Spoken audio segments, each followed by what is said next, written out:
DC View. This is a whole new lineup yet again. I'm Elias Pivac here in San Francisco. That's Thomas Westwater in Chicago. And joining us, a very, very special guest, the Bat himself. Welcome to Overtime, everybody. How goes it? Going well. No complaints here. Thank you very much for having me on your show. I mean, I had to come on the show for the first down day. I mean, how else can I explain it but being here for the first down day? I wouldn't miss it for the world. That's what we need. Somebody's got to walk me off the ledge here because, of course, my knives are being sharpened as we speak. Somebody's got to tell me to stop thinking and stop selling. So today, Gentlemen, what do you make of this down today? Does it mean anything? I don't think it means too much in the grand scheme of things. I mean, coming off highs, we've done it before several times during this rally. It's been 2-3 days at most. So, I mean, maybe we could get some extension down into Thursday, Friday. But I don't think there's any reason to ring the alarm bells yet. I mean, you had a 1% move in the Russell, right? I mean, that was the probably the biggest mover. The rest were pretty much inside the expected move. Even the S&Ps, Nasdaq, and the Dow. Volatility crept up a little bit. You got a nice 2.5% move in volatility. It's closed kind of mid-range after even the S&Ps kind of rallied off of their lows. I mean, they made lows about 20 handles away from where they closed it. 20 handles away from their old close. New 6,800 again on the even the S&Ps. I mean, the kids did tell me it was supposed to be October in Bitcoin, but it was, down as much. Is that what they said? That's what they told me. That's what they told me. But it was down as much as it was up the other day. I mean, I think I'm here with Westwater saying it's much to do about nothing. I mean, if we were up 20 handles, we'd be saying it's Groundhog Day again. Yeah, I mean, in my mind, sort of in the simple world of putting horizontal levels of maybe significance across the chart, I go, okay, well, if by definition a trend higher is higher highs and higher lows, then we don't have a lower low. And that's sort of what tells me that this is not anything to write home about today. A pullback here, I mean, obviously we're just a hair off record highs, but we didn't basically undo this breakout. So whatever high this was that we came off, obviously we took it out, found follow through and came back and didn't get back under. What I liked a little bit on the short side today was it looked like whatever cluster this was, whatever congestion was in here, we got through it. And so I nibbled a little bit on this one. As always, vertical, as always, SPY to keep things small, to not have big positions on, tons of duration so that I dilute my delta exposure as much as possible because I'm fighting the market here. So I don't want to do anything crazy that's going to get me kicked in the head too hard. I've been kicked in the head enough times. And so what I'm going to do here, I'm not touching the NASDAQ, which I thought held up pretty convincingly here. I mean, even if you look at the shorter term, this is a 4-hour chart right here. I mean, it doesn't take a genius to take a crayon across this chart and go, we're at the bottom of the range and we didn't clear it. The trend is there. You did have some stocks taken on the chin in the NASDAQ. For sure. Tesla's been a leader. It was down 20. I'm going to throw out the Coinbases of the world and stuff like that. But I mean, you did have some stocks that took a little bit of weakness. Microsoft down $5. Google. I mean, there was definitely this one-day move that we've seen. I mean, I think really tomorrow's a much more telling day than today. I mean, if we can get a little bit of momentum going to one way or the other. $17 expected move on the E-mini S&P, stay quite low. Talked about it on the show with Nick today. I was really kind of shy on doing a 0-day trade. He pulled the trigger and was able to take maybe 20% out of the trade that we did. But if you didn't, you took heat all day long on the trade with volatility expanding and now coming back. Now, again, the type of trade, if you would have held it all day long, you probably would have been close to a max loser, only to come all the way back and probably Yeah. almost have a max winner. I mean, Yeah.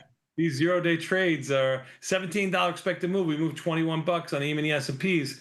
You probably made a couple of bucks there. Not much, but you probably made a couple of bucks. I mean, they're nothing if not feisty. These Yeah, yeah. Well, you were miserable all day long, though, and you had to sit with yeah. it all day long, and you had to sit with them down 45, and maybe an 80 or 90 or 70+% loser of the max loss of what you could have had, only to come back to basically make a couple of dollars on it.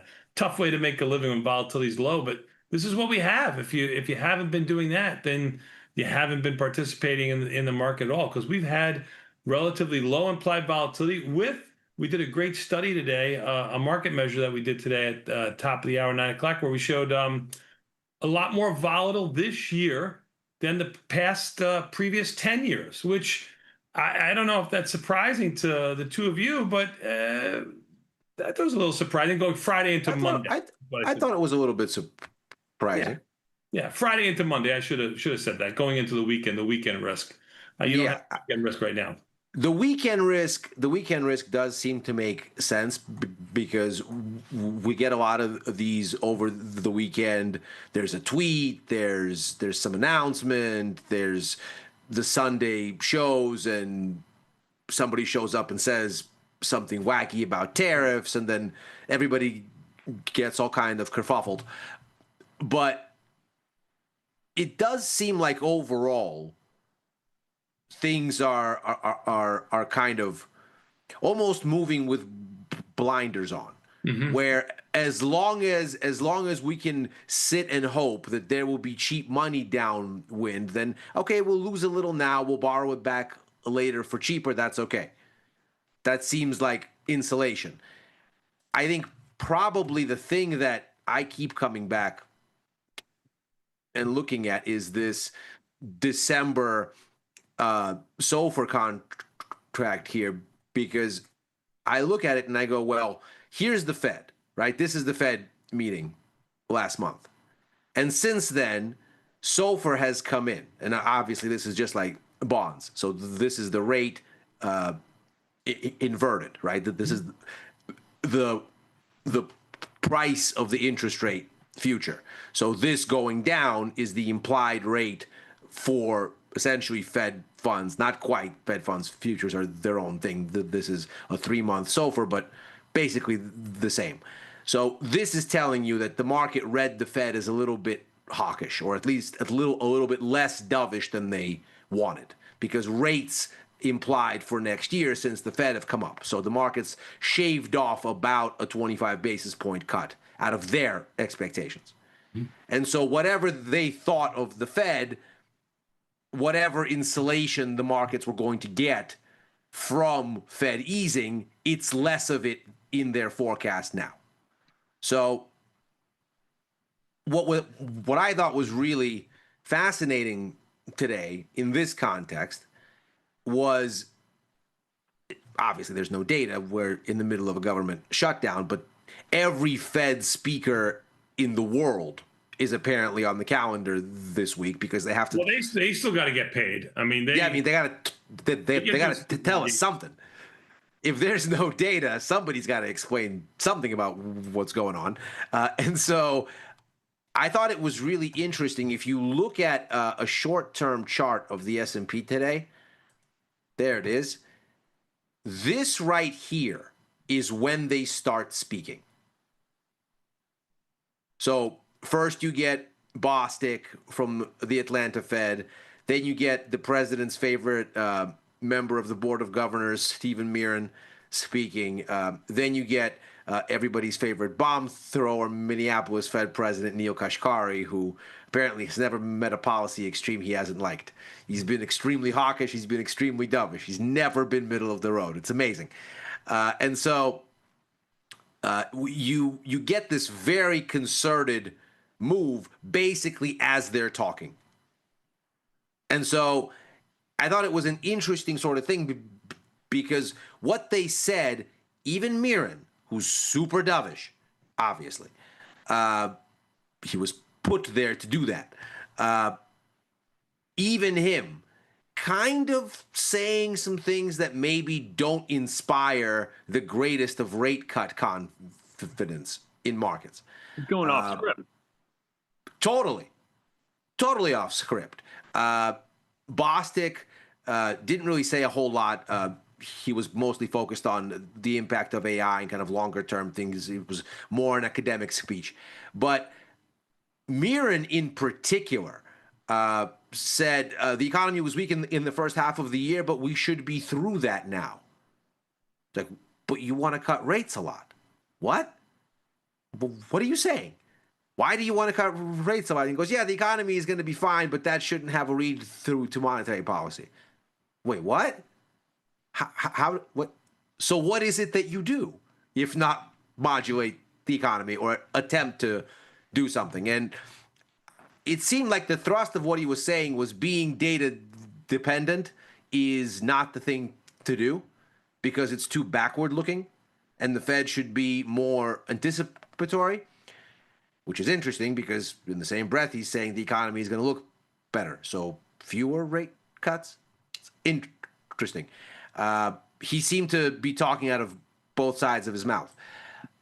Neil Kashkari, as Neil Kashkari is wont to do, came out strongly hawkish and basically said it's too soon to know if inflation from the tariffs is going to be sticky and that he's seeing stagflation signals out there.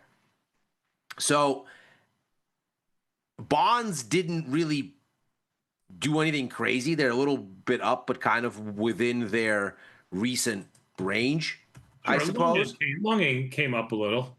A little bit, yeah. So you got a little bit of a rise here in ZB. I mean, it's kind of coming off this same sort of bottom down here that we've carved out over the past, call it 2.5 weeks, something like that. So I started nibbling on it when it pulled back here, basically thinking, okay, well, it's holding whatever inflection this was. So let's take a shot and see. It's basically in the spot where I got in, a little bit higher. But it did come up a little. So it makes you wonder kind of what it was that spooked stocks. And I'm almost kind of encouraged because there isn't a clear-cut narrative. If things were going to break, the convincing one probably happens for no discernible reason at all. Sure, it's the devil that you don't see, kind of thing. You know, if everybody's looking for it, you at least expect it. You expect it. Sure. Hey, if I can switch gears for just a quick second, Ilya. Sure, Thomas, of course.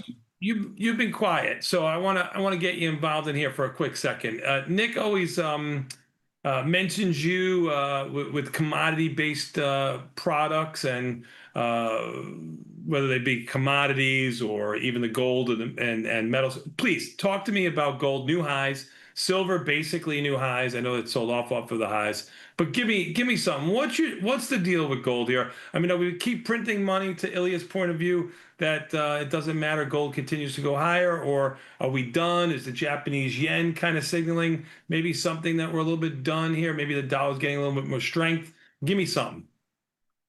Yeah, I mean, the fiscal deficits, you're expecting more and more spending, more and more money printing. It's just kind of a move that this has been in place strongly since August. I mean, and now we're accelerating higher. So I actually took off my gold long yesterday, stuck in silver. I was up big on both the trades, so I wanted to reduce my exposure a little bit. But I think this is just a mix of a lot of things. It's not one big thing. Central banks have been buying, right? Fiscal deficits are expected to continue expanding. There's political uncertainty. There's, war still going on. So I think, it's just a confluence of factors, and at this point, I think above 4,000, we've kind of, I would expect some profit taking to come in, which is why I got out of my position. Wanted to stay in one of the precious metals just in case we keep going higher, but I'll just be waiting for the next pullback in gold. I've seen a lot of people try to call a top and short it. I don't think that's the move to do here. When we have had pullbacks in gold, they've been pretty short. They've been pretty modest pullbacks. So I think there's nothing in the chart or in the story really telling you that it's time to get short gold. If your only argument is to get shorted because it's just went too far too high, I'm not sure if that's the most convincing thing. Eventually profit taking will come in, but I think a lot of the buying right now, is interesting, especially because October is not a seasonally strong month for gold, even though you have things like Diwali and stuff, which boost demand for jewelry and just gold buying. It's really, I expect this to keep going. If we got a pullback to 3,900, 3,950, I'll be buying it up. That close. I mean, we're 4,000 and change. I mean, you're talking about $50. It could move $50 in a day. Right.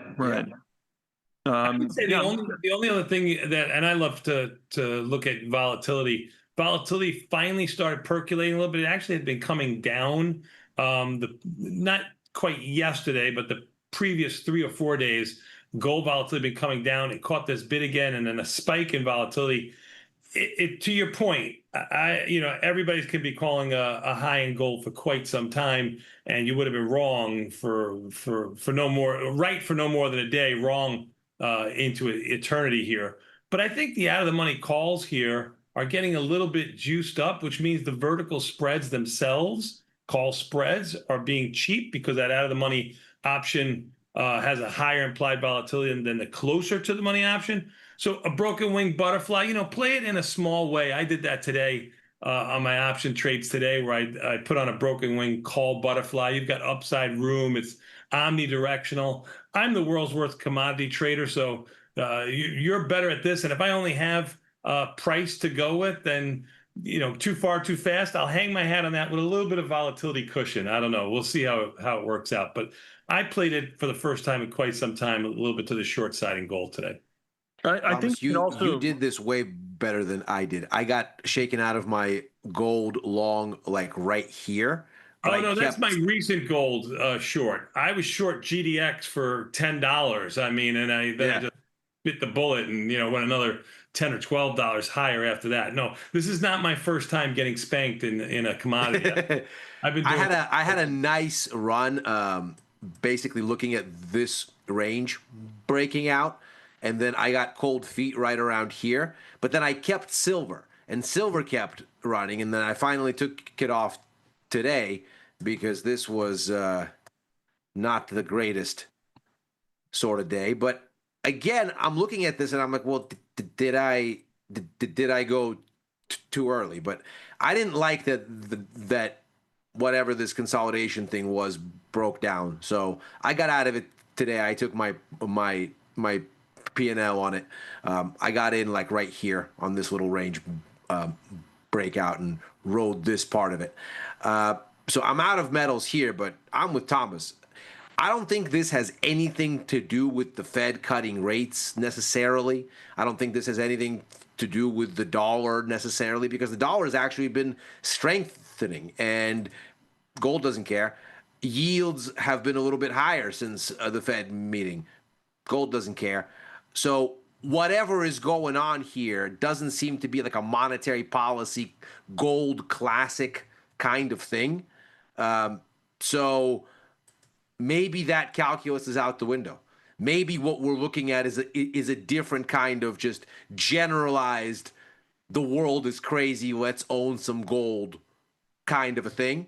I wouldn't be surprised, actually, if a lot of this gold buying, and this is a totally unsubstantiated, entirely guesswork kind of a idea, but we've got this thing coming up with the Supreme Court ruling on the tariffs, and whether you can justify the bulk of them on national security grounds.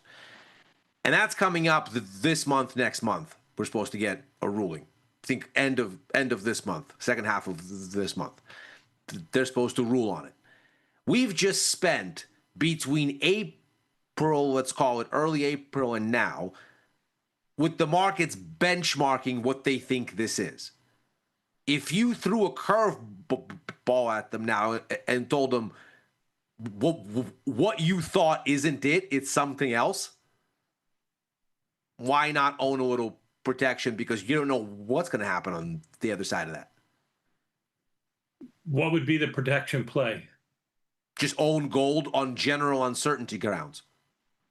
And then just on general, who knows what this thing is if the Supreme Court tosses it. And what if they don't toss it? I mean, what if they don't toss it? Sell off in gold? Right. Because it doesn't seem to follow kind of the usual gold rhyme or reason. You'd think since mid-September, dollar is up, yields are up, not a lot, but up, and gold is ripping. It should be kryptonite for gold that the dollar and yields are going up. It yields nothing. It's an anti-fiat kind of a thing. Dollar going up, yields going up should be terrible for gold. And there's also demand from exchange traded funds, just the function of price going higher itself. It's not that there's actual demand for the ETFs. It's the price of the ETF goes up. The ETF needs to hold more gold as collateral. So, I mean, that plays a lot into it, I think, too. Yeah. It's a good point. That is a very good point. What else do you see in the commodities space, Thomas? I got long natty gas today, finally, after being out for a few weeks. You got feed gas flows, which are essentially LNG. So export demand is picking up from the U.S. And the flows they're around 16 billion cubic feet, which is not quite a record, but it's getting higher. And we're coming into this seasonal strength here, even though very mild weather across the U.S. So I like this price rise because it's not being driven by demand in the U.S. yet. So when that does come in, that's just another layer to help drive the price up. And I'm trading the Z contract, so the next one out, and it's already above 4. So it's also a technical break. Play on a technical bullishness going above that 4 level, and continue to accelerate throughout the day. We're at pretty much cleared resistance if you see it as a close above recent closing highs. We cleared that range from early September. So, I mean, it's looking like this is potentially a bottom here that we're playing. And now, you can play that seasonality to get long through October, through November. And there's great volatility in the product to trade it. What about I am still struggling to find how to get exposure. Like, I look at it and I go, okay, NG is too big. It's a large contract. If you did it through ETFs, they're not big enough. They're super, super thin. There's MNG, it's a 1/10 of the size. There's QG, it's a 1/5 of the size. I mean, NG is a big product. So, even QG, it's still a pretty big product if you don't have a big account. But MNG is pretty manageable. But, there's no options on it. So you have to take an outright position. Right. What about on the currency side, Thomas? This yen today got killed the last 2 days, opens what ends up being mid-range for the day and just continued to sell off all day long. Huge move, couple of deviation move over the last couple of days. What do you think about this yen trade? Yeah, there's the election happened. I'm not sure if I'm pronouncing this right. Takeshi. It was a surprise. Sanae Takaichi. Yeah, Takeichi. So it's they're a party that's more acceptable for stimulus, and this comes after this October rate hike was already in jeopardy, and you started the year with a really strong view that the BOJ was going to be pretty hawkish throughout the year, and that has kind of unraveled several times now up until now. So it's just. It looks like this is the card on the deck that is it's folding all these people that have been holding out for, thinking you could get long the yen, it's going to have this big rally. But really, ever since like April that we see on the chart, it's hasn't really given us much. We're still up from where we started the year, and that's probably on some residual hawkish hopes, but it's really looking more and more like the yen is not going to perform into the end of the year. So by hawkish, you mean higher interest rates, correct? Right. The Yes. BOJ is in opposition to pretty much every other major central bank because of their super low inflation environment that they've had for decades coming out of this ultra loose monetary negative rates setting. So, I mean, you've had good things for inflation in Japan. There's been the wage hikes, union agreements, things like that pushing it up. But really, and I think this is also maybe partially due to the tariffs as well. It's just not helping their economy, get to where it needs to be for those policymakers to finally pull the trigger on raising rates even more. They've done, I think, one hike. Did you just hint that tariffs might be hurting Japan and helping other places? No, like just Oh, okay. I just want to make No, just heard it. everywhere. Yeah, just hurting Japan, not helping. Just heard it. Right. Right. There's no two sides to the coin. There's no helping. No, Nobody's getting helped here. I've seen people saying they want to get long. I don't know if this is the place to get long. We just dropped under this August low. There's not much, price action going all the way back to February. So there's low liquidity if you look at it from something like a volume profile standpoint. And I see more pain ahead. I'm not necessarily getting short. It's not. I've looked at the options. It's not, I didn't really see anything I liked or loved, so I'm just going to stick out for now. If we got down around 65, maybe I'd nibble on the long side, but I think this is something I think it's going to continue to maybe fall, but it's a hard trade. You got to come see my friends at Tasty FX on this, because 6J is another big contract that I don't like because it's huge and it doesn't allow for nimble management. I've been doing it over here on the Tasty FX side. You get nice and small here, which is really nice. You get nice and small, yeah. So the size that I've got on here is 0.1 of a standard contract, which is basically the same thing as M6J. So a 10K lot, and you can put it on, no issue. Cheap the way that buying or selling an M6E or an M6B would be, but there is no M6J on our platform because it's thin and weird. So instead, just do this. So I got long dollar yen here. Also got short some Singapore dollar, which is working in tandem, but it's a very similar idea. I've had the yen on for a while. I just put the euro on as a way to kind of increase my long dollar exposure on that side, though I am definitely doing it through micro futures as well. I'm pretty short M6E, and you can do it this way.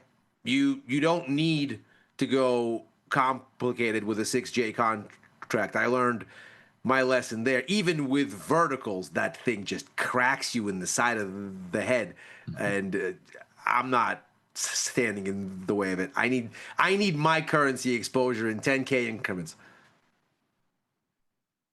Yeah, the yen's one trade or one instrument that I haven't had much luck with every time I trade it. So I'm also of the view that dollar long, and I think the dollar is due for an eventual rebound. I mean, we didn't see too much strength because it's mostly euro that commands the DXY, or when you're looking at a dollar index and things like that. I am short the euro, but only long the dollar via the short euro right now, whereas a few weeks ago I was short, the Canadian dollar, the Australian dollar, the euro. But I've lightened up that exposure, but I'm still expecting a dollar rebound. Yeah, I mean, I think, and I suppose we'll look at the dollar index here, though it's basically the euro upside down. But you do see this interesting thing where here's the low in July, since then, the dollar hasn't really made a new low. It hasn't really rallied up a storm, but obviously it had an awful 6 months to start the year and has since kind of gone sideways. You'd think that for all of the rate cut talk, for all of the back and forth on the tariffs and this or that, and gold ripping and stocks ripping, this would be down. People would be selling it. And so it feels like when the price action diverges like this, when the news flow should be awful, but the price won't go, it's telling you that the market is relatively strong. And all it's going to take is a little bit of a change in the vibe, and this thing wants to go higher. So what if the Supreme Court comes out and says the tariffs are illegal? Are you expecting the dollar to go down? No, I'm expecting it to go up. I think what we learned about the dollar in April was you had this kind of momentary freak out, especially here, where bonds were falling at the same time that stocks were falling, at the same time that the dollar was falling. It was kind of like a sell America dynamic. And it lasted for maybe a week. And it was right after the president decided that he was going to come out with this foam board that had different tariff rates for everybody and said, this one's going to get this and this one's going to get that. And immediately the markets went, oh my God, this is so complicated. We're going to do this bilaterally with each one. This is uncertainty for a long time. It's all weird. The U.S. wants to essentially cut off its nose to spite its face. It wants to undermine its own position at the center of the global commercial order. And so the markets freaked out. And then the president very quickly turned around and said, hey, whoa. Things are getting a little bit yippy out here. Here's a 90-day pause on everything. Everybody relax. And what I think the markets learned there was the administration is not crazy. They're not attempting to break the underpinnings of the global financial system, which are the dollar and U.S. debt as a risk-free asset benchmark, that they are responsive to market discipline, that if the markets tell them this is the wrong thing, they listen. And so this idea that the dollar was almost maybe on the cusp of losing its kind of haven status, or like cash of choice when things freak out status, I think that's done. So if, in my mind, if you throw a grenade into the tariff story, either which way, if you throw a grenade into the geopolitical story, if all of a sudden you get a weird day like today that extrapolates out and you go, well, tech is leading a sell-off. Why? Did something happen? No, nothing happened. But at some point, these valuations are going to give people vertigo to some extent. So whatever happens, I think the dollar ends up being, again, the kind of anti-risk cash of choice. Because I think we're back to that now. So if things go wacky, I think the dollar rallies, just on haven grounds. Yeah, to replace the dollar, you'd also need something to replace it with, and there's really not many great options. Fresh out of those things.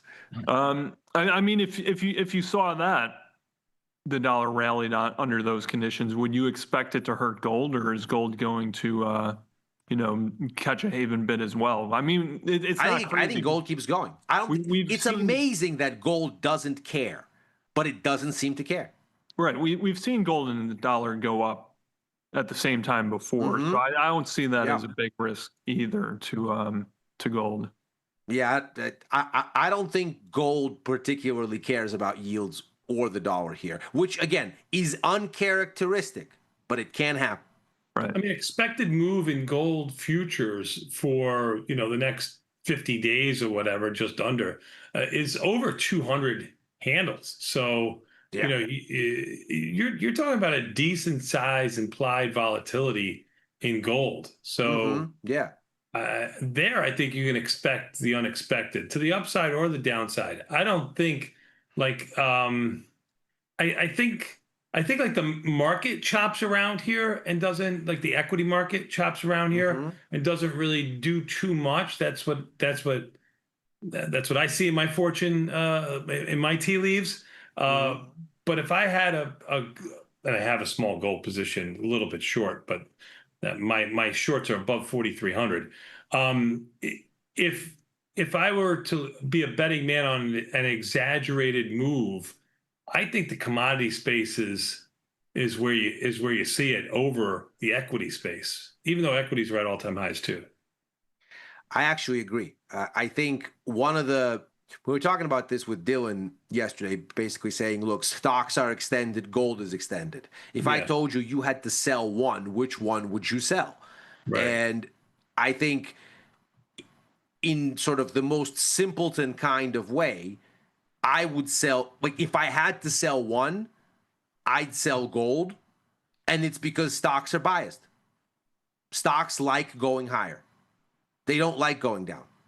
Yeah. Whereas gold is more of a two-way market most of the time. Meanwhile, silver's the one that sold off, right? Silver's Yeah. big, almost 2% move, 1.75% move in silver.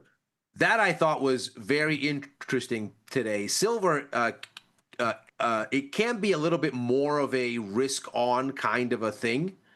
So it can be a little bit more sensitive to stocks going down because it has that kind of slight cyclicality, slight industrial component that that gold doesn't.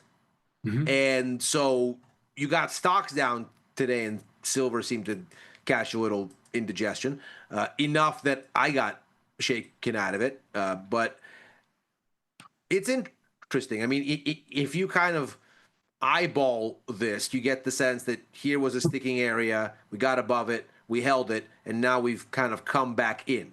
So maybe this means that we get a little follow through, but if we get back down here, say, call it 46 and under, so right around here, 45, 70, 46. If it starts to bottom here and shows that it's stalling and doesn't want to go under, I'm probably a buyer again. Okay. And actually at 57 IV, maybe I'm a premium seller Yeah, too. yeah, I think it's a decent way to go if you're gonna play that way. Give you a little bit of we're a little bit more room to be right, or at least get a little bit more strategic than just the directional nature of futures. Yeah. I mean, it worked really well for me when I was taking the long gold side. I mean, vol was a little bit expensive, but I wanted to be directionally long. So I was doing it through selling put verticals and doing it like that. That worked very well. And so I would not be opposed at all to doing the same thing in silver here, were it to come back in a little bit. I think it still looks a little heavy. But if it came into here somewhere and started to hold, I would be looking at that. We got earnings starting next week too. So, I mean, in light of the government shutdown, that's going to be it's always the focus, but that's going to be more focused than ever, assuming we don't start getting this government data once we reopen. Mirren actually said some interesting things about the data today. If you want to say that Nick Timrose over at the Wall Street Journal is like the Fed whisperer, where he seems to have a little birdie inside the room that chirps in his direction, and so if you read his column, you kind of get a sense for where policymakers are heading. If you wanted a little birdie from the White House in the room, Stephen Mirren's it. He's only on leave from his White House job. He hasn't even quit it, so he's technically at the White House and at the Fed, which is incredible. What a world! But what I never thought I'd see the day. No, it's profoundly strange, and also he went so far as to say today in his speech that the U.S. government. he said U.S. government data remains gold standard. That's nice. Said that he's optimistic that the Fed will have the needed data by the October FOMC and that private sector data doesn't fill the gap. In other words, that we need government data and that will get it. So if you want to read the tea leaves here, then perhaps this this shutdown ends sooner if we're going to get the right data by the October FOMC. He also said that insulation of monetary policy from politics is critical. Ha, ha, ha. You don't say, Stephen. You don't say. He's got to play the part. Sure. But does that mean saying that means he has to be a vote for no policy change if the government shutdown's continuing, because he's saying he's data dependent. If you don't have data, how can you make a decision? It's a fantastic thing that he's doing here. It's a real logical gymnastics maneuver here to say, well, the economy is getting better, right? Because that's what the president wants to hear. Obviously, any president would want to hear that on his watch, the economy is getting better. Okay, right. So the economy is getting better, but we need aggressive rate cuts. Wait, what? Why? Is it getting better or do we need aggressive rate cuts? Which thing is it? And for some reason, the way that, and I mean, I know Will like this, but one of the things that he said today was the way that the financial markets reacted to Fed rate cuts supports the push for aggressive cuts. It's like, well, so you're saying the markets liked cheaper money. Not exactly the most controversial opinion. I mean, I wouldn't think that says that the cuts are appropriate or inappropriate. I think the market just likes cheap liquidity, obviously. And so, interesting set of comments from him today. What about but if he's right, then this shutdown is going to be over fast. Since you're talking about the shutdown, today they came out talking about not giving back pay to furloughed federal workers. I don't know how that can be perceived too well by anybody, whether you're a federal worker or not on any side of the aisle. I mean, sure, it's probably some sort of political feather ruffling or something like that, but I don't think it's a very helpful discussion. How about they just go back to let's get out of the shutdown kind of thing. Like let's try to that would be good. Yeah, let's try to work with that, and let's not try to anger any side or both sides or all sides or just humanity themselves. What a silly statement to make. I think. Yeah, I mean, it just seems mean-spirited for no reason. I mean, yeah, a lot of people, which is typical. A lot of people are still working. Yes. But I mean, as someone that was in the government during a shutdown before, I can tell you a lot of people get very, very nervous and start doing everything. Like people that never get involved in politics before start calling, emailing their senators, congresspeople, all that. The pressure builds with each day. So I didn't know that about you. Where did you work in the government, if you don't mind me asking? The U.S. Army. Oh, awesome. Got it. Right. So so you'd be part of that whole paycheck. Yeah, sure. Yeah, no, our money was already gone before the next paycheck. You bought your beer, you bought your gas, and then about it. Love you long time. Sure. Got the whole thing. Yeah. Understand. Yep. I'd like to change the subject, but I think I'm out of subjects. Actually, Thomas, speaking of, I got a little bit short crude oil, and I'm wondering if you're going to try and talk me out of it. So this is not the world's most complicated idea.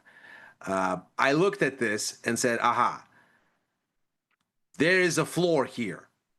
We hit it a bunch of times. We hit it here, and then here, and then here, and then whoop, we slipped. But then you got 60. Maybe I'll nibble on the short side a little bit here and see what happens. Thoughts? Yeah, I mean, I don't hate it. I don't love it. I think it's going to stay. I think it's going to stay range bound. Holding 60. I don't know. If we go back down there and test it again, I'd get nervous because if you get that second breakthrough or that second test and then you break through, it's Yeah. saying something. But I mean, OPEC's saying they're going to release more. Russia's actually going to release less, but Saudi and a couple other countries are going to compensate for that. The EIA You data. really believe all those guys, Thomas? No, no, no. I Okay. mean, All right. you I can't believe what only they believe say. them in the sense that when the headlines come out and they start So- moving things, I go, well, obviously these guys have zero competence to do anything. So whatever the news is attributing to them, fade that. Yeah, agreed. Yeah, I mean, this is I just got out of my Iron Condor yesterday and I got out of the call side earlier and then or I got out of the put side earlier and then I got out of the call side just I think yesterday. But you know, this range that we had, it did get threatened. I don't know if it's quite broken yet, even though we did go under it a little bit. You know, I think it's all based on the economy.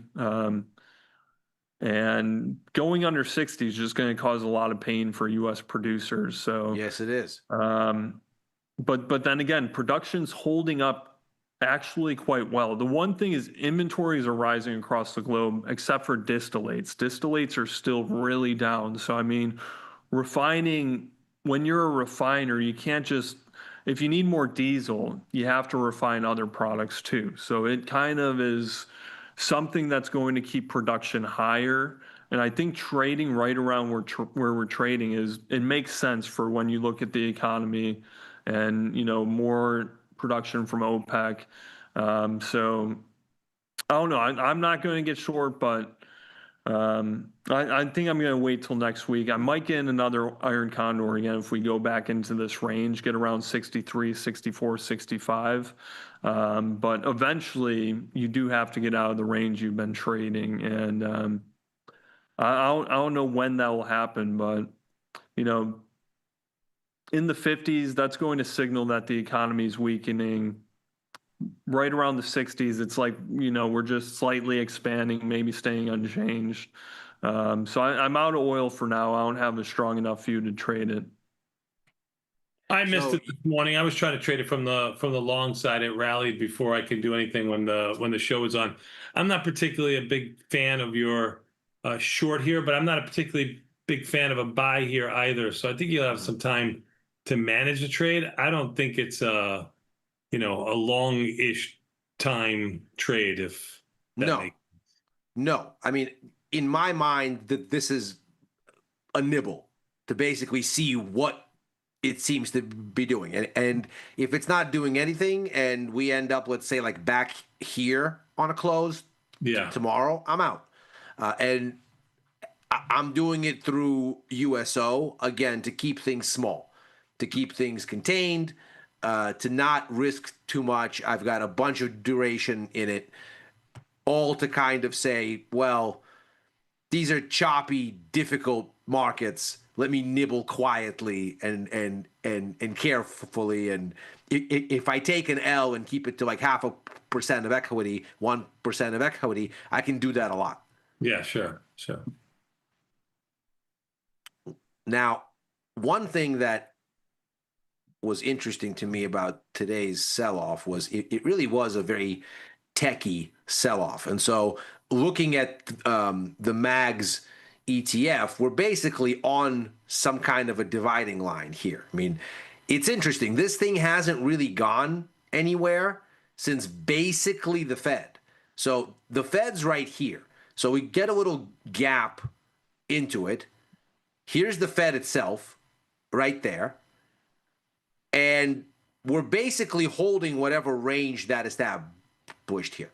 We're not really going anywhere. We're not falling either.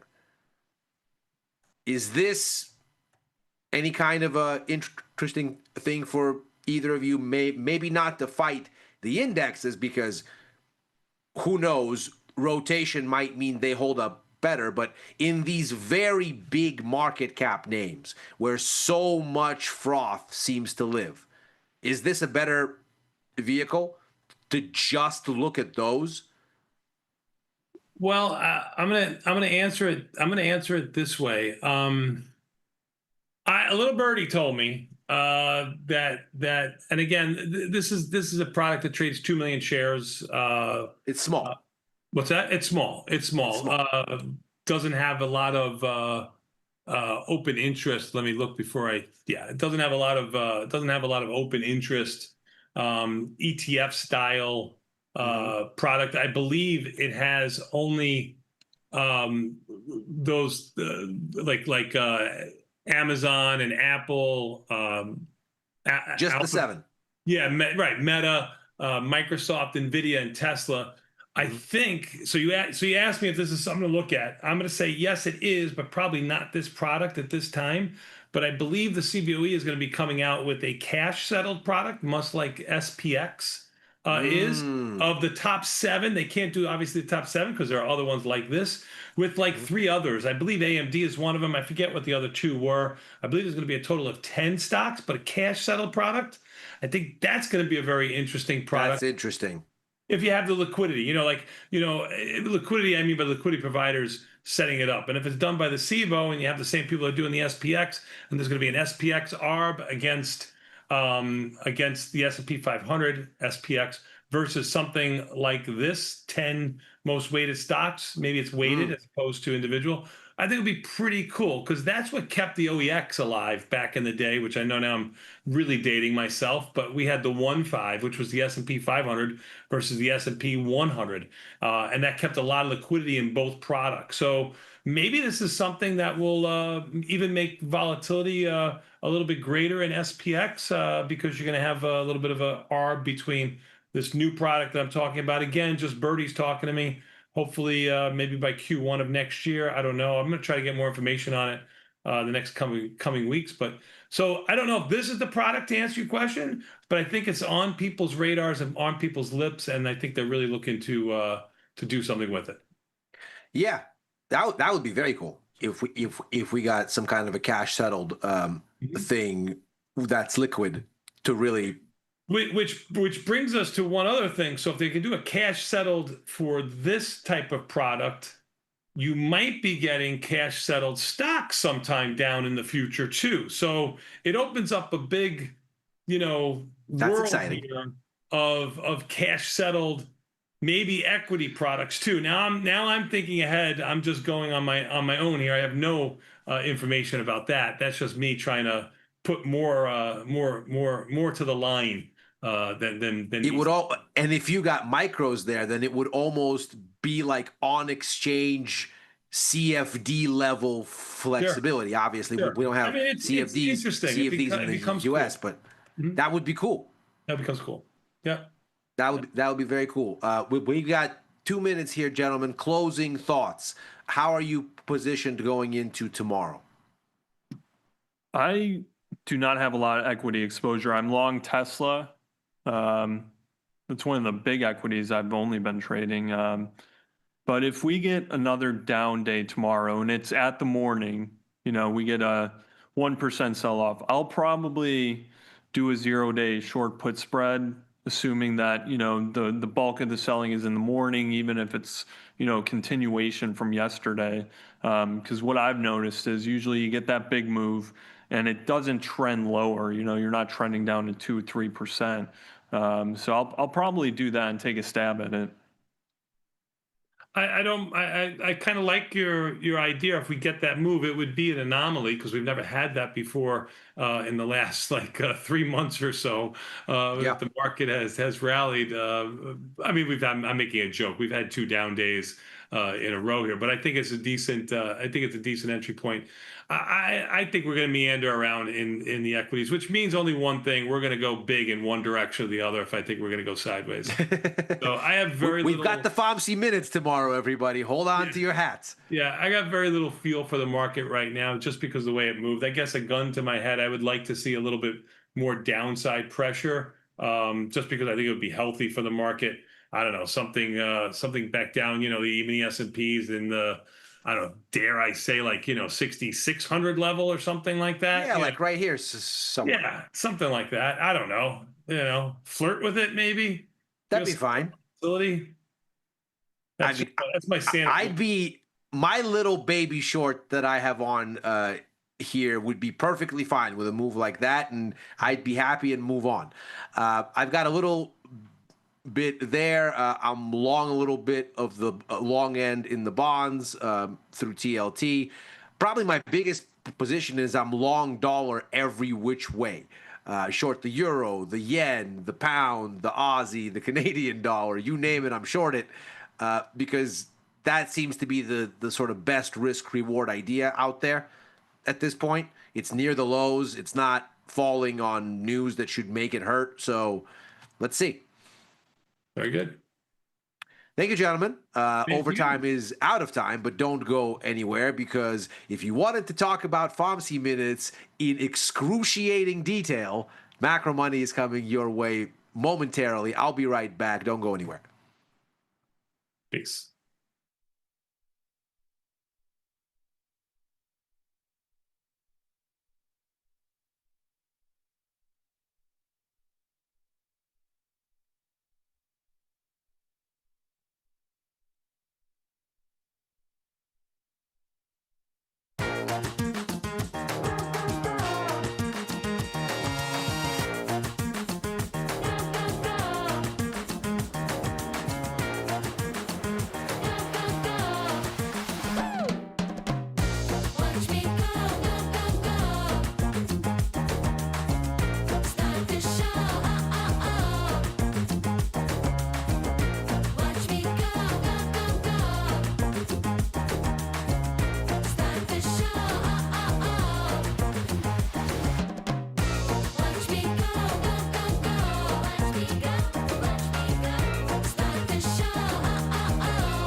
It is a down day for Wall Street for reasons unclear.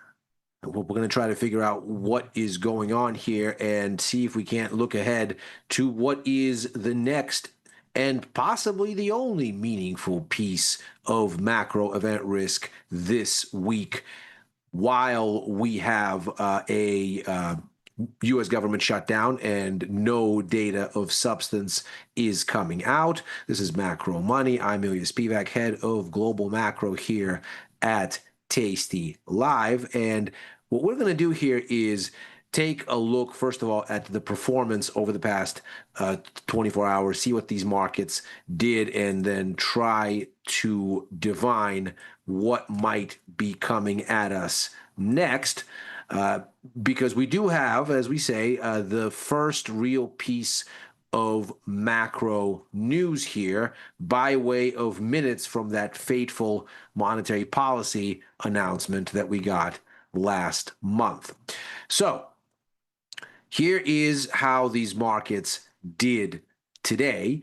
What we find here most of all is a situation where we have a sort of hangover, if you will, for stock markets. It didn't really seem like you have a situation here where a defined negative piece of news came out, and on that basis, the market did XYZ thing. What we have instead is a kind of soggy pullback led mainly by tech that seems to be a sort of move in the absence of news. So S&P down a little bit, off about 0.3%. NASDAQ off almost 0.5%. Yields, interestingly, coming in. So that dynamic we've been watching where the market seems to be,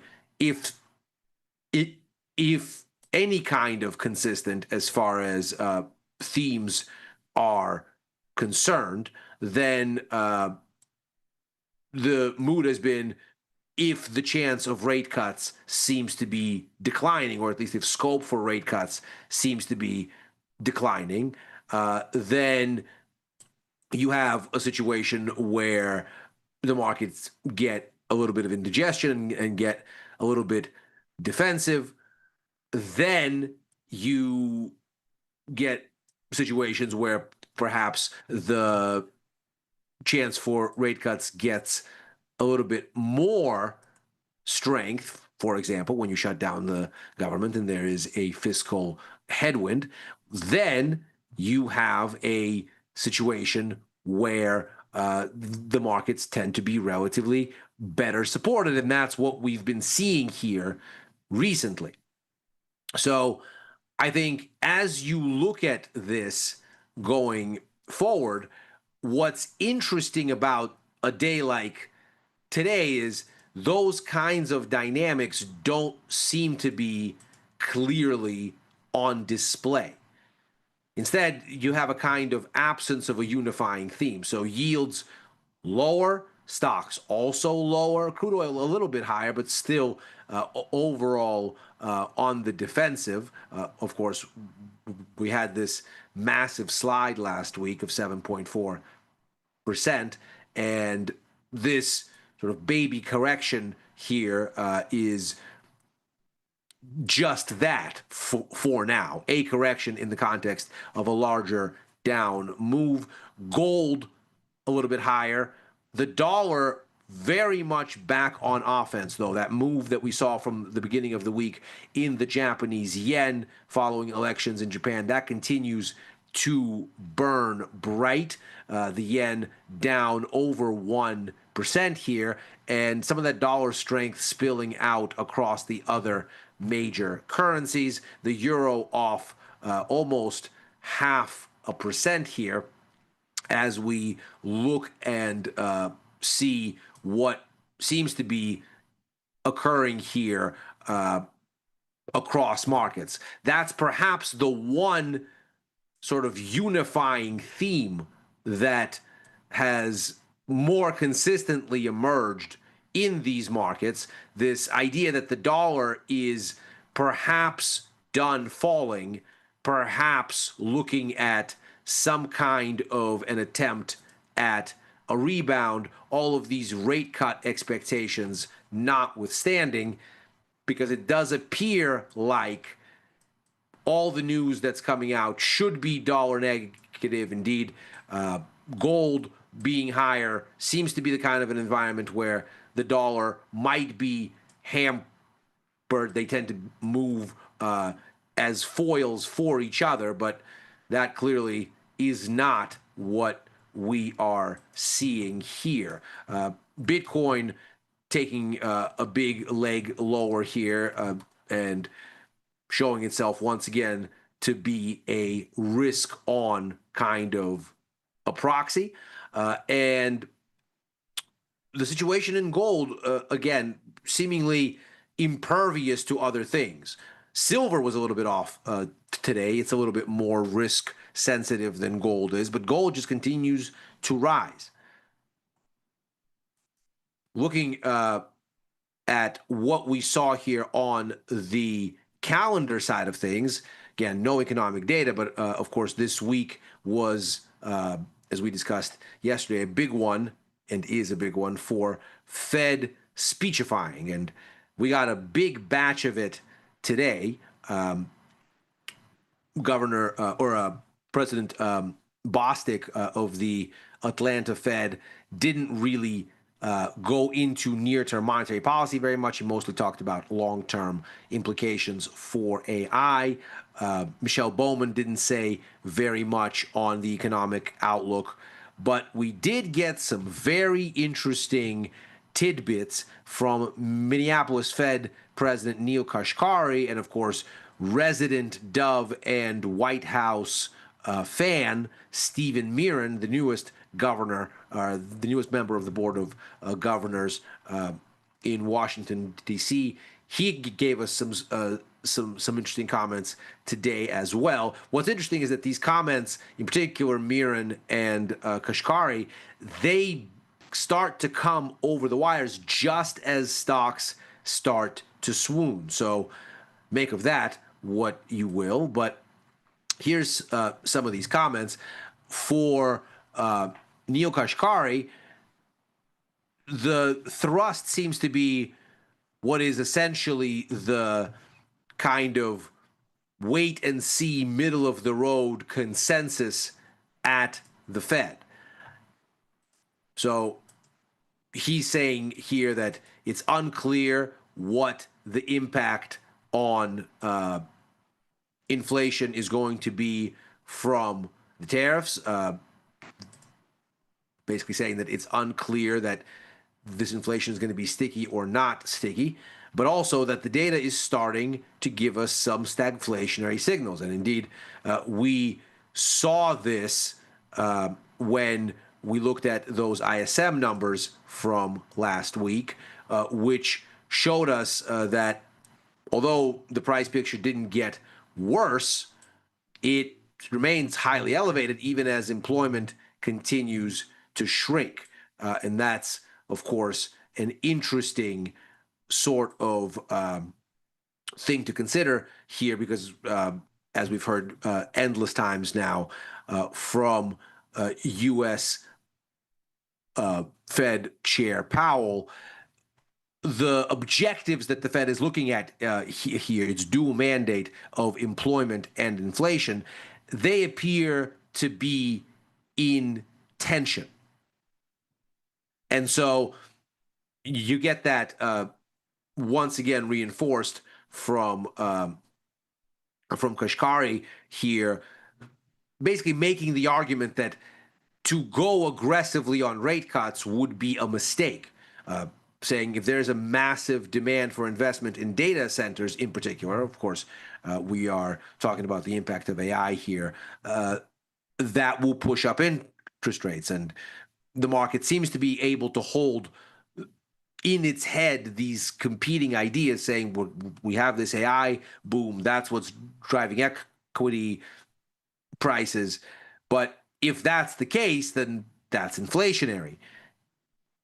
And so what the market seemed to be telling, according to President Kashkari here, is that there isn't a case to go aggressively on rate cuts. In fact, he says that if the Fed drastically lowers rates, one would expect that the economy will have a burst of high inflation. Then you go to Governor Miran. And here you seem to be hearing him talk out of both sides of his mouth to some extent. So first he's saying that there's a lot of uncertainty about the economy that has lifted after a soft first half.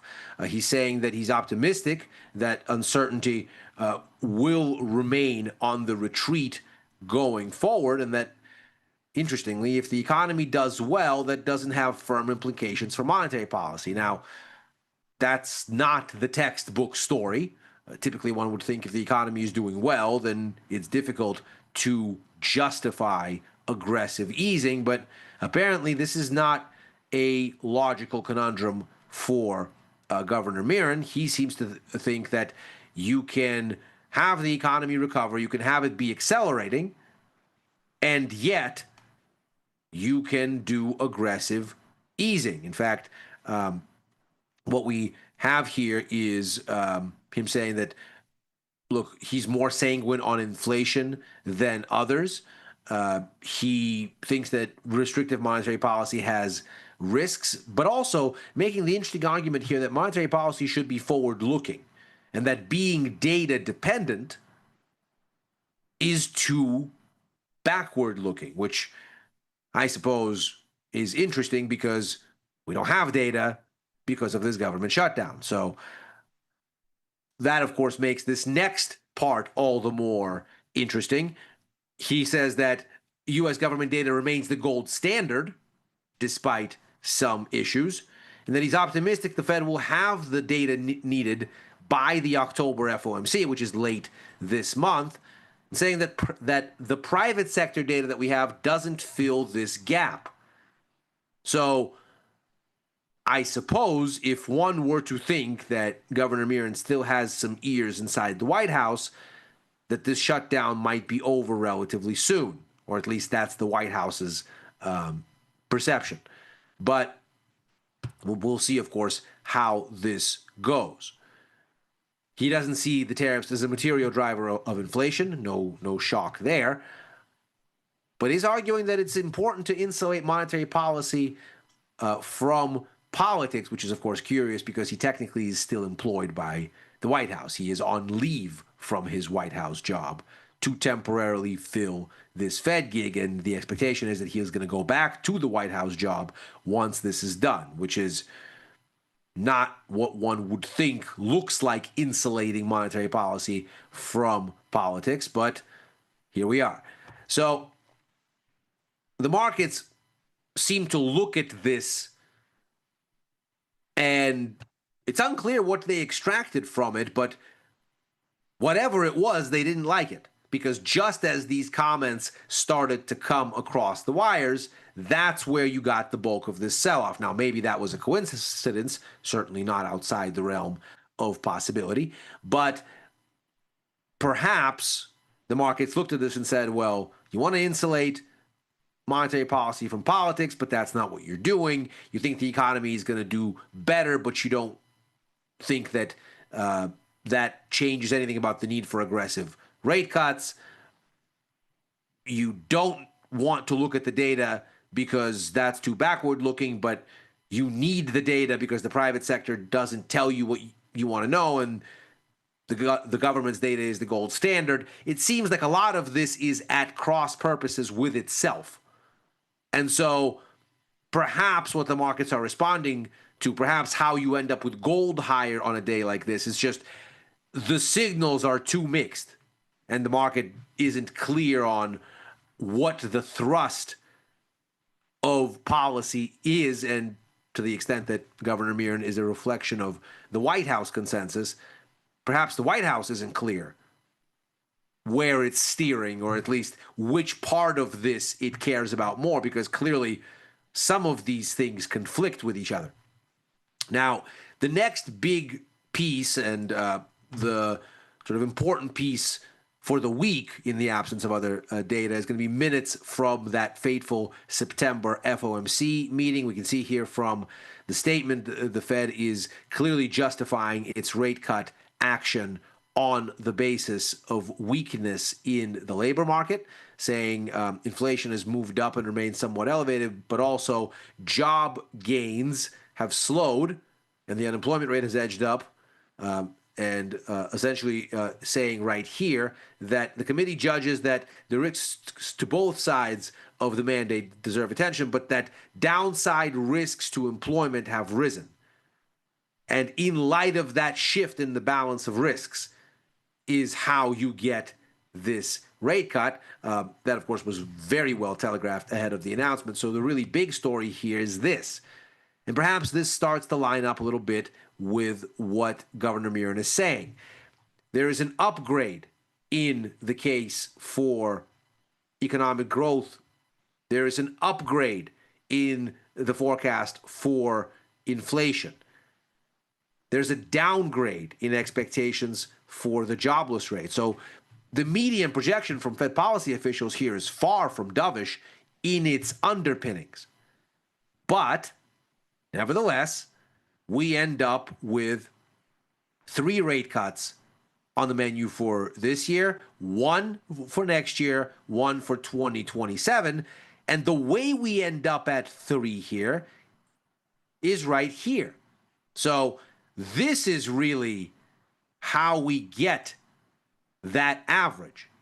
I don't think it's a shock to say that the only Fed policymaker, Stephen Miron, calling for aggressive easing is probably this dot. And that's probably how you get that median set up this way. So it's an interesting set of implications here because, of course, from the market's perspective, the Fed should be more dovish. If we look at where we are on policy expectations here, 64 basis points is what the markets have for next year. This year is essentially a given. We have at least one more cut on the board here, we can see, and about a 16 basis points out of 25 baked in on a second cut. But if you look at specific tailored probabilities per meeting, what you find is that for October, you're well into the 90s for the likelihood that you get one more 25 basis point cut. And you can see we've held steady here for at least a week. This is a week ago right here. Here's where we are today.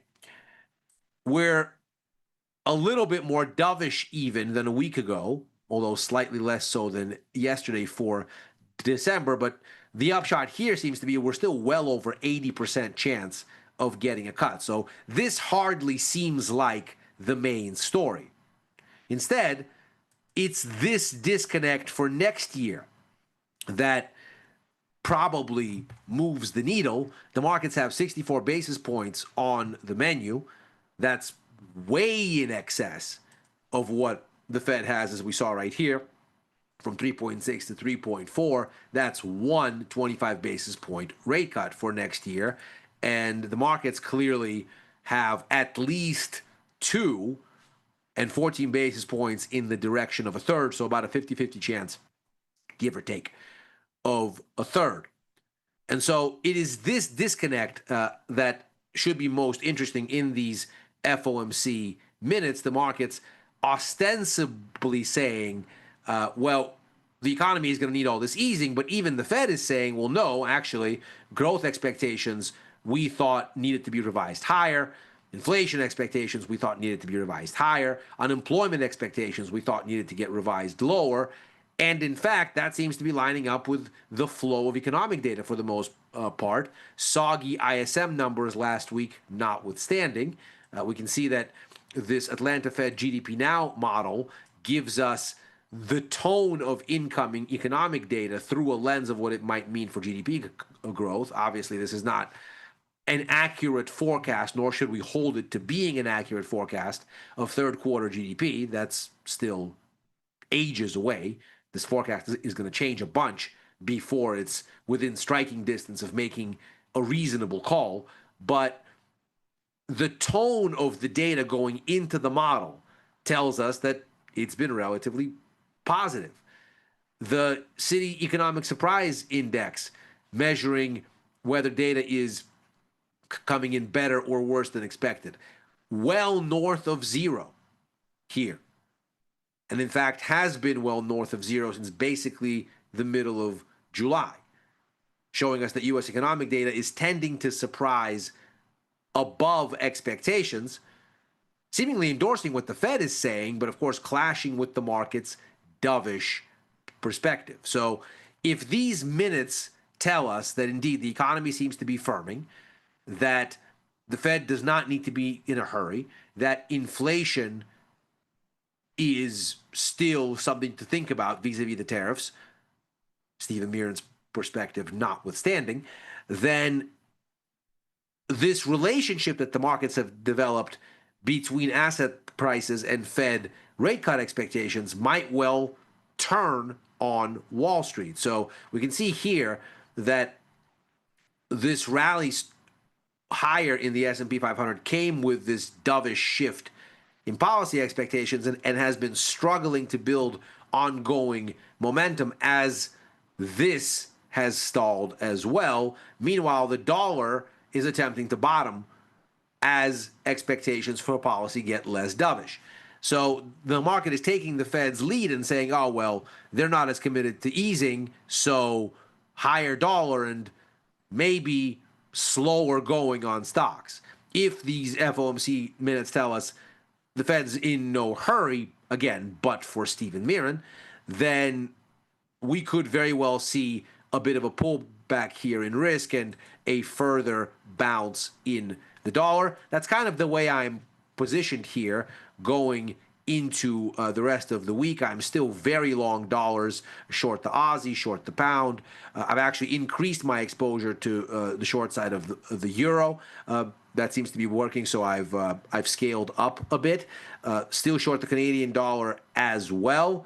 Nursing this long-term exposure in Brazilian stocks. That's just sitting here. It's got tons of time left in it. It's not exactly a near-term idea. I nibbled a little bit on the short side of the S&P 500 through SPY today with a little put vertical. If it works, it works. If it doesn't, it doesn't. It's nice and small.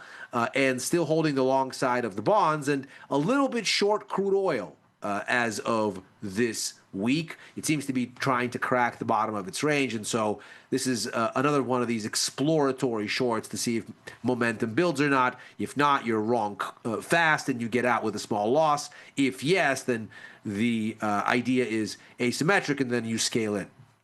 And that's where we are for today. That was Macro Money. As ever, we are here after overtime, a show I co-host with Dylan Radigan and Chris Vecchio, usually looking at the Wall Street close and where things may go therefrom. I'm writing for the news and insights portion of tastylive.com and commenting at Ilya Spivak on former Twitter and on Blue Sky. If you're watching on YouTube, like and subscribe. Macro Money's back tomorrow. Happy trading.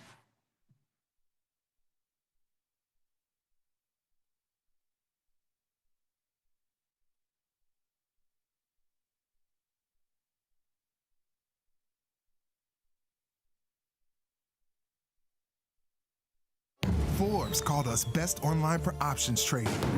Investopedia, best for options trading, period. With stockbrokers.com, we're number one for options and futures trading. The Motley Fool really likes us. And so does Business Insider. So what else can we say other than boom? Trade like a trader. Tasty Trade. Make your move. If you've ever been curious about where to start with crypto, join me, Ryan Grace, for the Tasty Crypto Show. Alongside co-hosts and industry guests, we'll break down what's going on in the market and show you how to take advantage of crypto. No hype, no shills, just crypto know-how. Watch us live, join the chat, and fill your bag each week on the Tasty Crypto Show.